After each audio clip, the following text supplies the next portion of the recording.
A Europa vai sumir do mapa? Todos reconhecem os benefícios da União Europeia para os países pertencentes e para os cidadãos. Mas você conhece as consequências devastadoras para os países integrantes do bloco e como isso pode impactar o futuro dessas nações? Senhoras e senhores, é sobre isso que vamos abordar nesse novo Avelcast.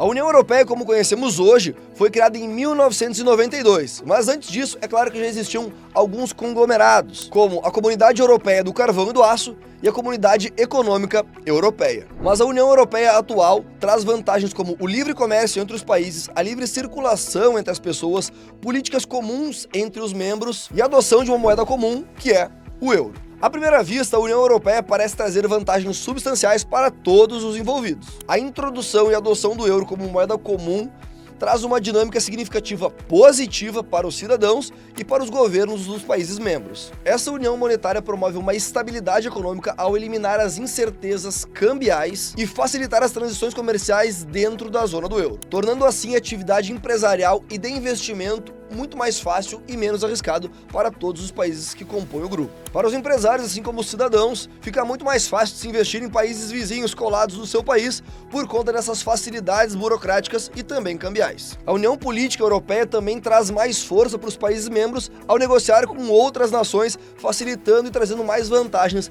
para a negociação e para a economia local. Para nações de menor porte, essa colaboração é essencial, já que sozinhas não teriam tanta influência na hora de negociar. Somado a isso, os benefícios da livre circulação entre países traciona ainda mais a geração de empregos e, consequentemente a isso, uma melhor qualidade de vida para todos os integrantes do bloco. Porém, apesar dos pontos positivos já mencionados, você deve estar se perguntando, mas afinal de contas, quais são os desafios ou dificuldades? Na verdade, a União Europeia é composta por economias e nações diversas, algumas mais novas, outras com populações mais velhas, algumas com uma população e um aspecto mais agrário, enquanto outras têm um aspecto e uma formação mais industrial. Essa variedade de países reflete a necessidade de políticas fiscais, econômicas e monetárias específicas para cada um dos integrantes. No entanto, ao fazerem parte da União Europeia e adotarem o euro, esses países perdem essa flexibilidade política e econômica para adotarem em suas nações. Um dos principais aspectos em relação à moeda da União Europeia é que o Banco Central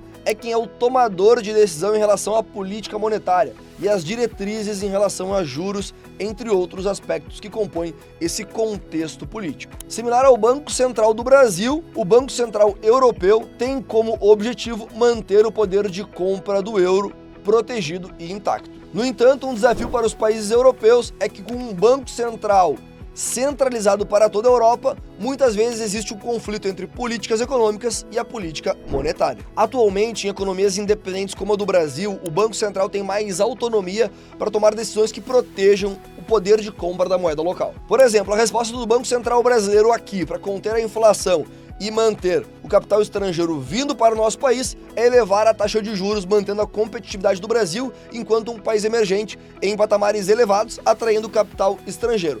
Em sentido contrário, o dólar saindo acaba acarretando em uma desvalorização do nosso real. E voltando para a Europa, onde existe uma autoridade centralizada, existe uma dificuldade maior em implementar políticas específicas para cada um dos membros. Então, se um país específico está enfrentando desafios fiscais, ele não tem autonomia e liberdade para alterar qualquer política porque ele está inserido no bloco. Assim, se a política monetária definida pelo Banco Central Europeu não estiver alinhada com os interesses daquele próprio país, ele pode ter algum crash ou baque grande, tendo em vista que a política monetária do Banco Central Europeu não irá se adaptar a um país específico integrante do grupo. E isso tudo pode trazer consequências econômicas severas para o país. Além disso, pode-se haver uma saída significativa de recursos de um país para o outro, para alguma economia mais sólida, como a Alemanha, por exemplo. Além do já relatado, o câmbio também desempenha um papel crucial na economia e serve como um amortecedor para a atividade econômica. Isso, países menores da zona do euro acabam não tendo benefício. Vamos trazer um exemplo de um país um pouco distante da Europa. No Japão, temos um exemplo de uma economia que utiliza o próprio câmbio para estimular a sua atividade atividade econômica.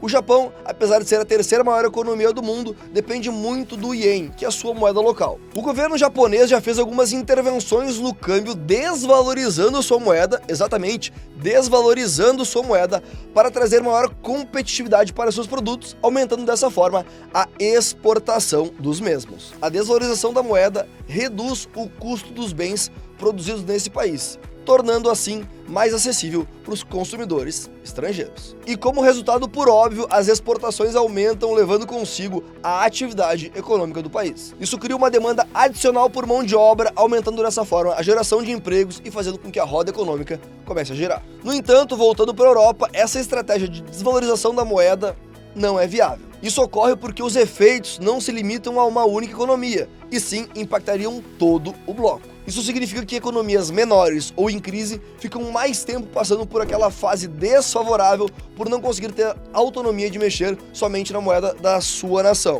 Nós tivemos o caso de Grécia, por muitos anos, passando por essa situação desfavorável. Na União Europeia, onde existe livre circulação e a mesma moeda, é muito comum que exista uma maior mobilidade, principalmente da faixa etária com maior produção, buscando centros com maiores oportunidades. Por exemplo, se um jovem aqui no Brasil quiser tentar a sorte indo trabalhar e indo fazer carreira nos Estados Unidos, ele enfrentará várias barreiras, dentre elas linguística, econômica, cultural e, é claro, o Green Card. No entanto, na Europa essas barreiras são consideravelmente menores, o que aumenta o fluxo e as migrações de um país para o outro. O principal desafio decorrente disso para países menores ou de menor expressão é conseguir segurar o jovem, a mão de obra qualificada em seu país, que, por óbvio, buscam economias mais prósperas. No entanto, a União Europeia não apresenta desvantagens apenas para economias menores. A economia alemã, que é uma grande potência, também enfrenta dificuldades. Para compreender melhor a situação da Alemanha, é necessário compreender a balança de pagamentos. A balança de pagamentos representa essencialmente todas as transações que entram e saem de um país, abrangendo desde serviços prestados, bens e mercadorias, até doações